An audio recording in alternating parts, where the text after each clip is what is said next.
Land ಮೇಲೆ invest ಮಾಡಬೇಕಾ ಅಥವಾ ಫ್ಲಾಟ್ಸ್ ಮೇಲೆ ಇನ್ವೆಸ್ಟ್ ಮಾಡಬೇಕಾ ಬನ್ನಿ ಹೇಳ್ತೀನಿ.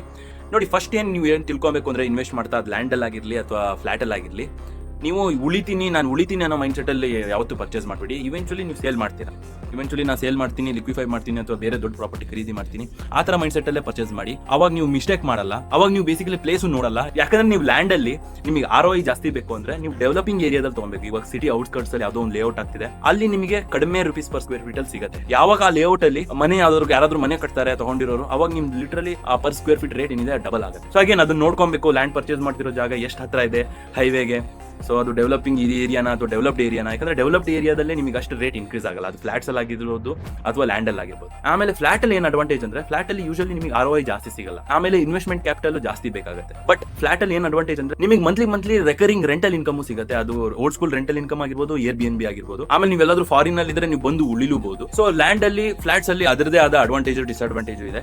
ಬಟ್ ಎನಿಹೌ ನಿಮ್ಮ ಹತ್ರ ಇನ್ವೆಸ್ಟ್ಮೆಂಟ್ ಕ್ಯಾಪಿಟಲ್ ಜಾಸ್ತಿ ಇದೆ ಅಂದ್ರೆ ನೀವು ಫ್ಲಾಟ್ಸ್ ನೋಡಬಹುದು. ಯಾಕಂದ್ರೆ ನಿಮಗೆ ಅಗೇನ್ ಮಂತ್ಲಿ ರೆಂಟಲ್ ಇನ್ಕಮ್ ಸಿಗುತ್ತೆ, ಆಮೇಲೆ ಒಂದು ಡೀಸೆಂಟ್ ROI ಸಿಗುತ್ತೆ. ಬಟ್ ಲ್ಯಾಂಡ್ ಅಲ್ಲಿ ಇವೊಂದು ನಿಮಗೆ ROI ಜಾಸ್ತಿ ಸಿಗುತ್ತೆ, ಬಟ್ ಅದು ಸ್ವಲ್ಪ ರಿಸ್ಕ್ ಟಾಲರೆನ್ಸ್ ಜಾಸ್ತಿ ಇರಬೇಕು. ಯಾಕಂದ್ರೆ ಅದನ್ನೆಲ್ಲ ನೋಡ್ಕೊಬೇಕು, ಹೈವೇಗೆ ಎಷ್ಟು ಹತ್ರ ಇದೆ, ಡೆವಲಪಿಂಗ್ ಏರಿಯಾನ ಮುಂದೆ ಎಷ್ಟು ಡೆವಲಪ್ ಆಗುತ್ತೆ ಅದೆಲ್ಲ ನೋಡ್ಕೊಬೇಕು. ಅಂಡ್ ಎನಿಹೌ ನೀವು ಇನ್ವೆಸ್ಟ್ ಮಾಡಿರೋ ದುಡ್ಡು ಅದೊಂದು ಡೆಡ್ ಇನ್ವೆಸ್ಟ್ಮೆಂಟ್ ತರನೇ ಇರುತ್ತೆ until you sale that property.